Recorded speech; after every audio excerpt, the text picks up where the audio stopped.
আমার আসলে ডাক্তার হওয়ার ইচ্ছা ছিল না। ছোটবেলা থেকে আমার বাবার কাছ থেকে আমি কিছু একটু আমরা যে জিনিসটা পেয়েছি সাহিত্য, সংস্কৃতি এর প্রতি ঝোঁকটা ছিল আমার বেশি। আমার উপর যদি পারিবারিক চাপ এবং সামাজিক চাপ না থাকতো, আমি অবশ্যই সাহিত্য নিয়ে পড়াশোনা করতাম। এবং আমি জানি যে আপনি সুন্দর গান করেন। না, সেটা ছোটবেলার কথা। যাই হোক, আমি যেটা বলছিলাম যে আমার ব্যক্তিগত ভালোবাসাটা ছিল সাহিত্যের প্রতি, কারণ এটা আবার আসছে আমার আব্বার কাছ থেকে। আমার আব্বা যদিও আমাদের গ্রামে বড় হয়েছে আমরা, তাই না, একটা এখন যেটাকে উপজেলা হেডকোয়ার্টার বলে এরকম একটা পর্যায়ে, তখন তো আরো একটু শুনে নিতে চাই আর আপনার একটু গ্রাম পল্লী, সম্পর্কে। এখন যদিও শহর, উপজেলা হেডকোয়ার্টারগুলো তো শহর হয়ে গেছে, কিন্তু তখন তো পল্লী। তো সেই সময়ে ওইখানে আমার আব্বা সাংস্কৃতিক একটা আন্দোলন রীতিমতো করে গেছেন, এবং ওনার এটার পিছনে কারণ হলো যে আমার আমার দাদার চাকরি সূত্রে আব্বার জন্ম এবং একটা বয়স পর্যন্ত বড় হওয়াটা ছিল কলকাতায়। তো স্বাভাবিকভাবেই ওইখানে যে কলকাতা কেন্দ্রিক সাহিত্য সংস্কৃতির এটার সাথে ওনার মধ্যে ছিল। পরবর্তীতে দাদা যখন অবসর নিয়ে সরাসরি চলে আসলেন, দাদার মধ্যে একটা বোহেমিয়ান স্বভাব ছিল। উনি কলকাতা শহরে একটা বাড়ি ছেড়ে দিয়ে, মানে বিক্রি না করে এমনি ছেড়ে দিয়ে চলে আসছেন, এবং ঢাকায় উনি সেটেল হতে পারতেন, হন নাই, সরাসরি গ্রামে চলে গেছেন আমার বাবা সহ, আমাদের পুরো পরিবার সহ।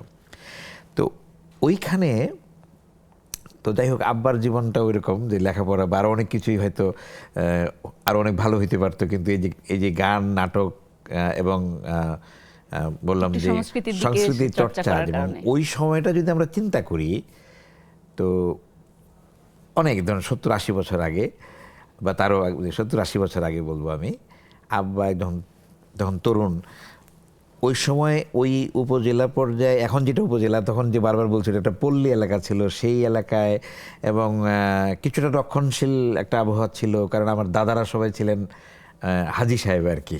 হ্যাঁ, পরে মানে চাকরি জীবন শেষে তো ওনার সবাই একটু, সেখানে আমার আব্বার যে এই যে সংস্কৃতি চর্চার জন্য এক ধরনের লড়াই করা, এইটা আমাদের মধ্যে একটা জিনিস সৃষ্টি করেছে, যে পড়ার প্রতি, গানের প্রতি, বা অভিনয়ের প্রতিও ছিলাম এক সময়। এই জিনিসটা মানে আব্বার কাছ এক্সট্রা থেকে কারিকুলার যেটা আব্বার করতে কাছ হয় থেকে সেটা আসছিল, এবং করেছেন। স্বাভাবিকভাবেই আমার সাহিত্যের প্রতি ঝোঁকটা ছিল। কিন্তু পরিবারের যে বৃহত্তর পরিবার, মানে আমাদের যে পরিবার যদি বলি বৃহত্তর পরিবার, একটা এবং সময় তো তাই ছিল, এবং সবাই মিলে। সমাজের, সত্যি কথা বলতে কি, তখন আমি যখন মেডিকেল কলেজে ভর্তি হই তার আগে আমাদের ওই এলাকা থেকে, মানে যদি সরিষাবাড়ি উপজেলা জামালপুরে, সেখান থেকে বোধহয় ডাক্তার হয়েছেন সর্বোচ্চ 7 থেকে 8 জন ডাক্তার হয়েছেন, আর কয়েকজন তখন স্টুডেন্ট ছিলেন মেডিকেল কলেজে। কাজে একটু ভালো ছাত্র, গ্রামের মফস্বল স্ট্যান্ডার্ডের একটু ভালো ছাত্র হলেই, আমি যদি স্কুলের ফার্স্ট বয় ছিলাম, মানে সবার একটা অবধারিত যে ডাক্তার হইতে হবে ওনাকে। হ্যাঁ, তো পারিবারিক এবং সামাজিক চাপে আমি আলটিমেটলি মেডিকেল কলেজে ভর্তি ডাক্তার হলেন। হতে হয় আর কি। তারপরেও সেখানেও কিন্তু এগুলি করতাম। মানে আমার মনে আছে প্রথম বর্ষপূর্তি হয় না, যেদিন আমাদের ক্লাস শুরু হলো 19শে এপ্রিল, তো সবাই বলে একটা অনুষ্ঠান করতে হবে, গতানুগতিক যা হয়, একটা দুটো গান, দুটো কবিতা, দুটো এরকম। আমি বললাম যে একটা পুরো নাটক করব, যেহেতু নাটককে অভিনয় করার অভ্যাস আমার ছোটোবেলা থেকে আছে, আব্বার সাথে করার।